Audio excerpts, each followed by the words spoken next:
So for those who don't know you, can you tell us a little bit about who you are as a creative? Yes, my name is Rachel Fenlon. I'm a soprano and a pianist. I also write poetry and compose, so there's sort of a lot of elements Yeah. to my work as an artist. And I'm currently on tour performing. So you're very multi-talented. You're doing so many different things. Do you find that all of those different art styles and aspects of your creative life inform one another? Absolutely. Yeah. Absolutely. I think that's the amazing thing about being a sort of interdisciplinary artist. I would say between the literature and the music. Yeah. It's just that there's so much that you can take from each world, and I'm constantly inspired by writers, and that makes me think about music in a different way, or think about a phrase in a different way, or so it's an amazing privilege to actually get to live in both of those worlds. Yeah, absolutely. Do you have any writers that are really inspiring you right now? Oh, I do. I mean, one of my favorite poets, contemporary poets, is Ocean Vuong. He's a Vietnamese American poet. He just released his second collection of poetry called Time as a Mother. It's amazing, so musical. And Louise Gluck is a favorite for me as well, someone I constantly return to. Yeah. Are there any themes that you take out of the inspiration that you're finding in these writers, and you find them in your own original work as well? Great question. I would say perhaps the element of abstract I like to bring into music. Okay. Because I feel really free in that space. Okay. And so the song cycle that I'm presenting on Thursday here in Austin, the poetry I wrote myself, and that it's quite an abstract piece. Yeah. It's just wisps of fragments of things, and a lot of that came from writers and understanding more about abstract form and how that is a place where I can really express myself. Yeah. And when you say in the abstract, what are you trying to evoke, or what are you hoping the audience takes away from that?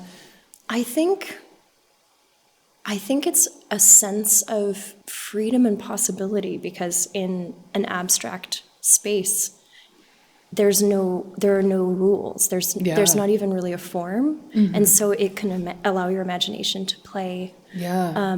So in a way, I would hope only that people just allow themselves to be free and play and think, not even think, feel. Yeah. I feel like it's very liberating. I at least that's how I resonate with it. Yeah, no, that's super cool. And I guess kind of in the same sphere, I was looking at some of the older articles. I think actually a recent article with Opera Canada that you did, interview. And you said your top 3 classical composers were Bach, Schubert, and George Crumb. And that's quite a diversity of style. And it appears that some of the live programming that you do also kind of has that diversity of style to it. We were just talking about the abstract. Is that something that is within your programming, or are you trying to create some sort of cohesion amongst these different time periods? What's going through your head? Wow, another great question. I love that. Sometimes I don't know what's going through my head, but I think 2 things. Sometimes I'm always playing around with programming. I don't think I have one set way of doing things. Sure.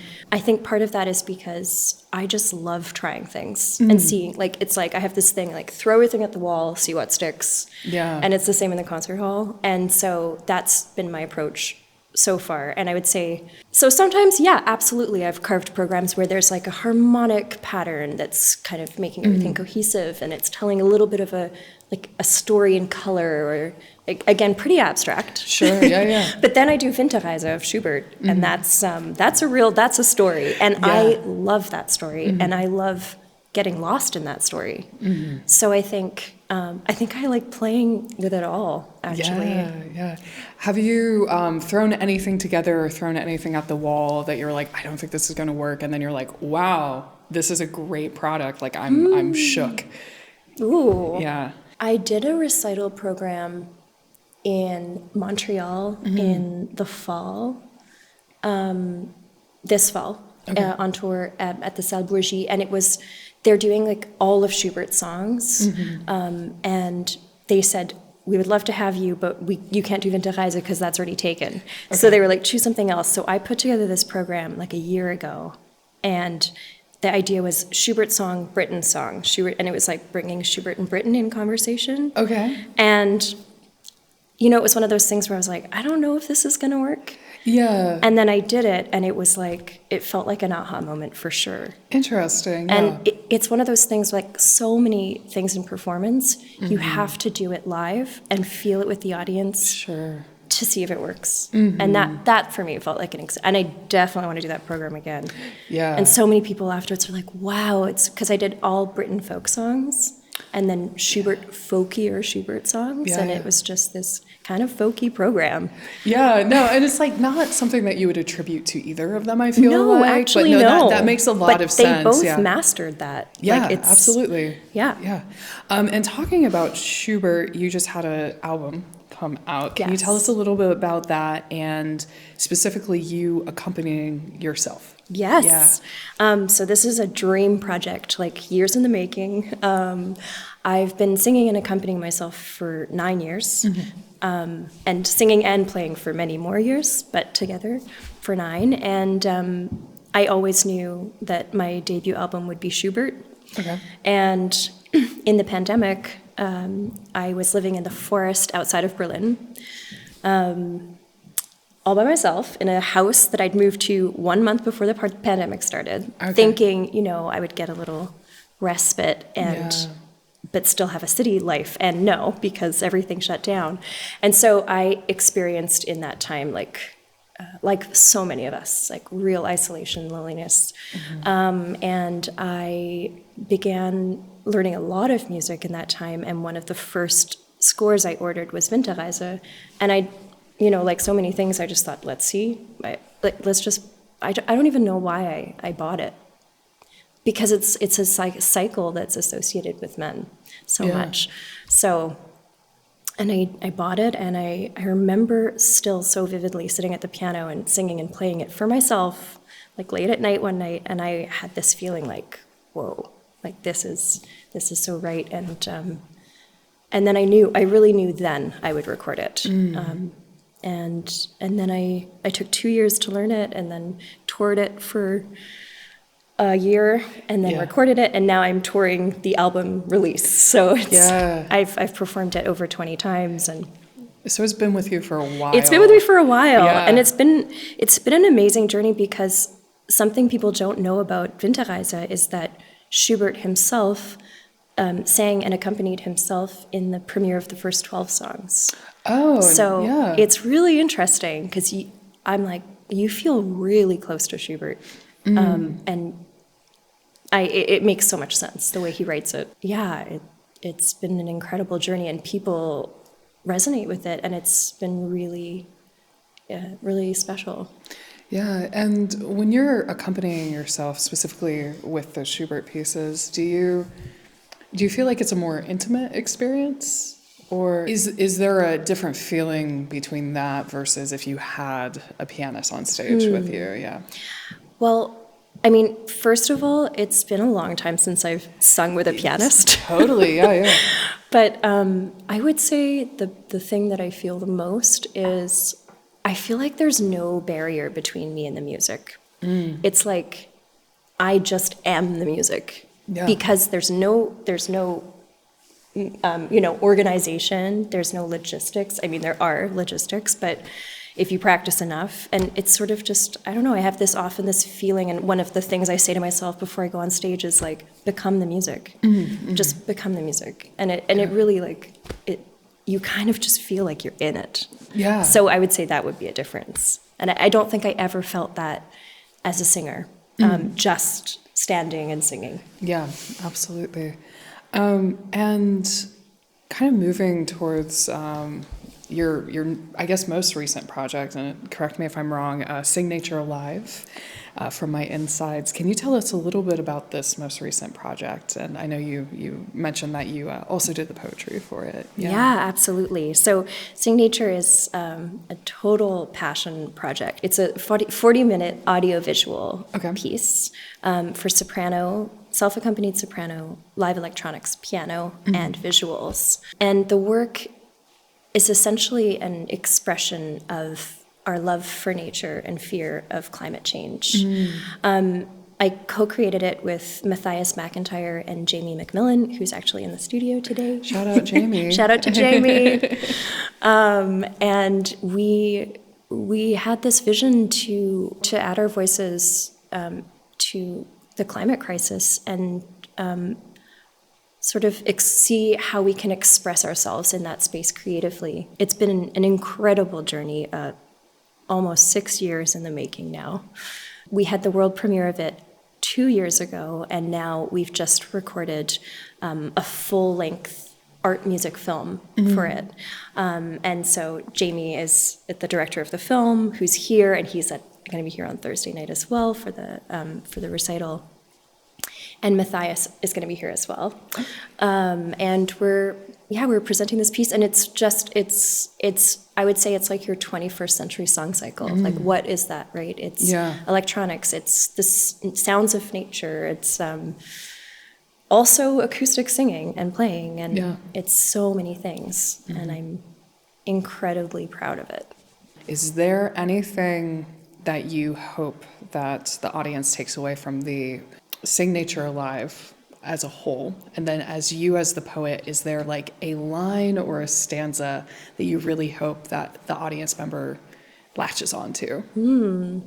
Okay, well, to answer your first question, I would hope that it would give them the space to feel any hard feelings about the time we're living in right now and how we feel about climate change and the fear around it, the guilt around it, the grief around it. And I think my biggest aim would be to allow people to grieve through music, because it's a real thing.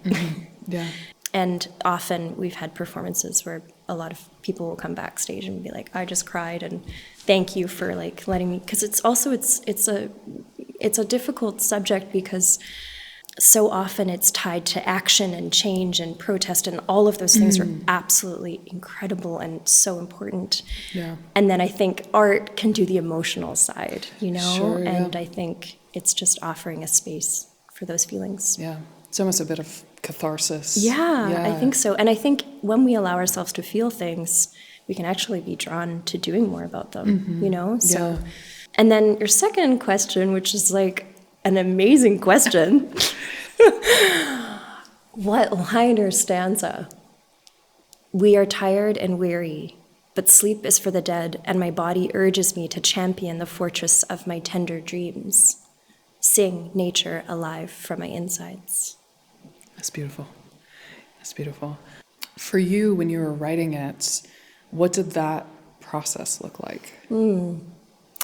It was a long one. The beautiful thing about creating something over a period of years is that there's just time to let things like be created and fall away, and just like you get closer and closer to the thing. So some of the poetry I wrote in Berlin, just in a month, or 1 month here, 1 month there. And some of the heavier, harder poems, there's one really tough poem, which we're going to do on Thursday. It's called Drowning Crow. And I went to an artist residency in New Hampshire with Matthias McIntyre, the composer. It's called Avaloq Farm Music Institute, if you know it, And we went to create a lot of the like bare bones of the structure of the composition together. And we recorded a lot of my voice then, because I play with my own voice a lot in the piece. And there we really, like after we created our structure for the piece, over like 3 huge whiteboards, and like realized, and it's a very abstract structure to the piece too. Like mostly we thought about drowning and floating and like light and dark, and it was just a lot of these things. We realized that we needed this one moment of real darkness and anger, and it became a crow, and then I was like, I have to write a crow poem, and I don't know how I'm gonna write a crow poem.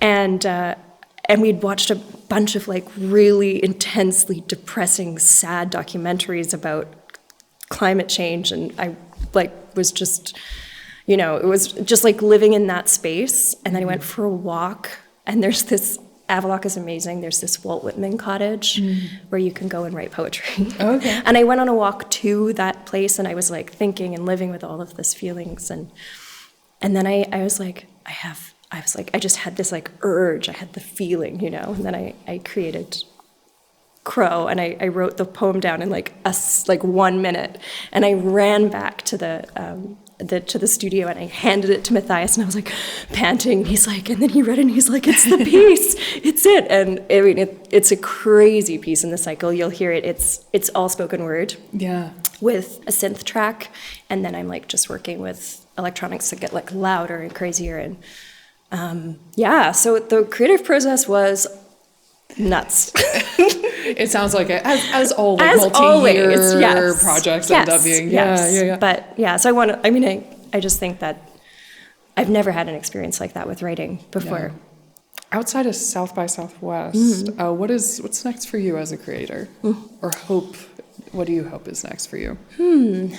Well, I'm touring Winterreise quite a bit more the rest of this season and next season as well.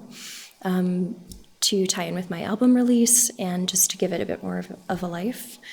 And I'm also have some pretty cool projects coming up working with dancers. So one in April at the Konzerthaus in Berlin, I'm singing with New York Chamber Ballet. It's a really great contemporary dance ensemble, and we're creating like a world premiere there. And then in the summer, I'm doing a project which I'm pretty excited about, and it's Pierrot Lunaire of Schönberg, and then my own compositions for electronics, quite like dance, like quite EDM style. Okay, very cool. And we're premiering that at Opéra de Québec in August at their summer festival, and that's something I'm like, it's very out, like it's just very new for me, and also really exciting. And I think hopes are, it's a beautiful question, and I think I mostly just stay open and sort of see what really resonates with me. Right now it's sort of like Schubert, it's the contemporary stuff. On Thursday I'm also presenting Radiohead etudes. I'm going to play one here. Heck yeah. And I think, something I'm even discovering this week at South by is that there's just so much space between genres. And like, even though what I do seems so trad in so many ways, right? Because I really do have an opera voice. Yeah. Yesterday I sang high soprano stuff with a beatbox ensemble at a hip hop club, and like people resonated hard with it. And it's just, I just hope that I keep exploring that space, like what that is and how to, it's not about bringing classical music to the masses. Of course, that's great. It's almost just like, I don't know, kind of taking away some of the titles actually, and just sharing things in different spaces. And that's something I'm really passionate about. Absolutely. And I kind of end every interview with, do you have a personal ethos or philosophy about creating and or music making? I guess what comes to mind for me is a mantra that I say often, pretty much every time before I go on stage, and in the studio. And it's just like a part of my life. And it's surrender is absolute. And it's this idea of surrender. And I think for me that is how I feel about music and music making and listening to music. It's like a state of surrender. And so I don't know if that is an ethos, but it's certainly how I feel. No, I appreciate you sharing that. Yeah. Is it the surrendering to the music or to the product, or It's to everything. It's Yeah. to the fear that I feel when I'm standing in front of people and giving, like, and wanting them to have an experience. It's surrendering to how I'm feeling in that moment. Sometimes you're having a really tough day or your body is exhausted and you're like, I am just going to own right now. Yeah. You know? So, and I think if I can do all of that, the music can just flow, you know? Yeah. Anything else that you want to add before we sign off? No, this was really lovely. Oh, well, thank you. Yeah, thank you so much for your time. And can you tell folks where they can see you at South by Southwest? Yes. So y'all can see me on Thursday night at Cooper's Barbecue. I am opening the classical showcase at 8 p.m., performing Schubert, Grieg. I'm like, what am I performing? Radiohead, and then the La Pièce de Résistance, Signature Alive from my insides. So thank you. Awesome. Well, thank you so much for coming today. Thanks for having me.